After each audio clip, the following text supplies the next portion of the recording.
Well, we can explore this story a little more because joining me in the studio is Okito Tongomo, who's president of the UK's Congolese support group. Thanks for coming into the studio. This is a deal that effectively sees Joseph Kabila staying in office for what could be, well, the best part of a year from now.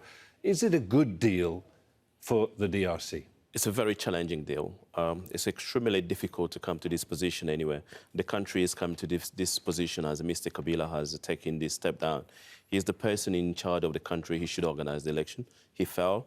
We have to agree on the deal, but I think it's still a very challenging position, which the deal is still not been accepted. It's still on the principle at the moment. There has been some good move, but by looking at Mr. Kabila has got history of not respecting the value of the Constitution. Give him another 1 year. It's another question. We see how he's going to make this work. Well, that is my next question, because it's challenging, not least because this is a man who clearly isn't looking forward to giving up power. He's now bought himself a significant amount of time, perhaps to think of another way of staying.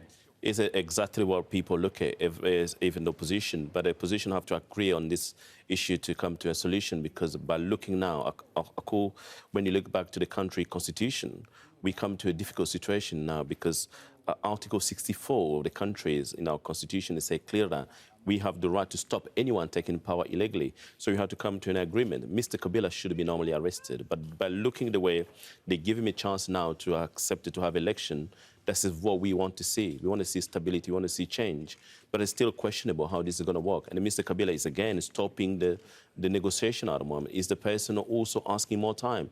He's asking again in 3 months. This is another way of abusing the progress of what we want to see. We want to see emergency and stability is needed at the moment. And what is your sense of how this deal is going to be accepted or going to go down, whether accepted or not, with the majority of the people of the DRC? All DR Congolese people want to see peace, they want to see stability, and opposition have to come to this very high-level opposition to accept it, to work with Mr. Kabila, even though he was not supposed to be there. And it is, again, causing a difficult position by giving extension, asking more free time, 3 months before we're going to have an official government that can bring the country to the election. They have only 12 months to organize the election to the country, and the bishop has been working extremely hard for that. But the question we have at the moment is mainly to deal with Mr. Kabila, who's not seeing the value of stability. People are fighting at the moment. People are giving the time. People are really excessively working hard because of his weakness, because of his, I can even mention that because of his incompetence. He should organize the election. Now we come to this position, and there's need to have a credible election within 12 months. OK, well, thanks very much for your thoughts, Okito Tongomo, with the Congolese support group. Good night. Thank you.